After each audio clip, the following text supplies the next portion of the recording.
তিস্তার পানি নামার সঙ্গে সঙ্গে রংপুরের গঙ্গাচড়ায় শুরু হয়েছে নদী ভাঙন। ইতোমধ্যে নদীগর্ভে বিলীন হয়েছে ঘরবাড়ি ও ফসলি জমি। এছাড়া নীলফামারীর চারালকাটা নদী ভাঙনে উৎকণ্ঠায় দিন কাটছে নদীপাড়ের হাজারো মানুষের।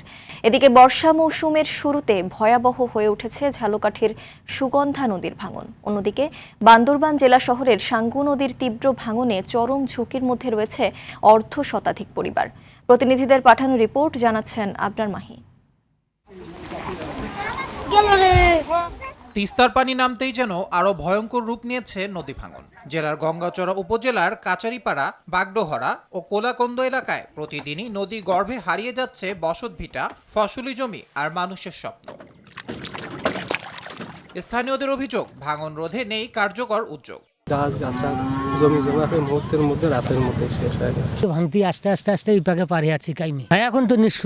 সরকার যদি এগুলো বাঁধ সুন্দর করে নির্মাণ করতো তাহলে আমাদের এই সমস্যাগুলো হতো না। এবার তীব্র ভাঙনের কবলে পড়েছে নীলফামারীর চারালকাটা নদী। স্থানীয়দের আশঙ্কা, দ্রুত ব্যবস্থা নেওয়া না হলে দুই গ্রামের অন্তত 1500 মানুষ বসতভিটা হারানোর ঝুঁকিতে পড়বেন। আমাদের জায়গা জমি ওইদিকে এনে আনি পোয়াল টোয়াল শুকামো, ধান টান নেবো, তার কোনো ব্যবস্থাপনা নাই।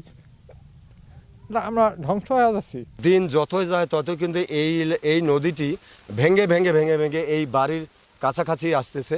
এদিকে সুগন্ধা নদীর ভয়াল ভাঙনে ঝালকাঠির নলছিটি উপজেলার অন্তত 10টি গ্রামের শত শত পরিবার বছরের পর বছর ধরে নিঃস্ব হয়েছে। নতুন করে ভাঙন আতঙ্কে নদীর তীরবর্তী মানুষ দিন পার করছেন।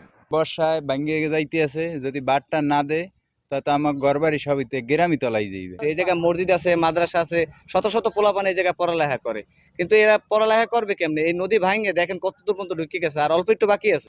অন্যদিকে বান্দরবানের গোয়ালিখোলা এলাকায় ফসলি জমি, ক্ষেত খামার ও বসত বাড়ি নদী গর্ভে বিলীন হয়ে যাচ্ছে। ফলে চরম অনিশ্চয়তা ও দিশেহারা হয়ে পড়েছেন কৃষিভিত্তিক এ অঞ্চলের মানুষ। 3 ফ্যামিলি ছিলাম আমরা, এদিকে 2 ফ্যামিলি অলরেডি বন্যায় নদী ভাঙানো চলে নিয়ে গেছে। দুয়ার বাগিয়ে চুরি নিয়ে গই, আমরা অসহায় হইছি, আমরা রাস্তায় গাড়ি এখন খাইতে আছি। নদী ভাঙনের হাত থেকে রক্ষা পেতে দ্রুত কার্যকর পদক্ষেপ গ্রহণ করার দাবি জানিয়েছেন ক্ষতিগ্রস্ত ও হুমকির মুখে থাকা বাসিন্দারা।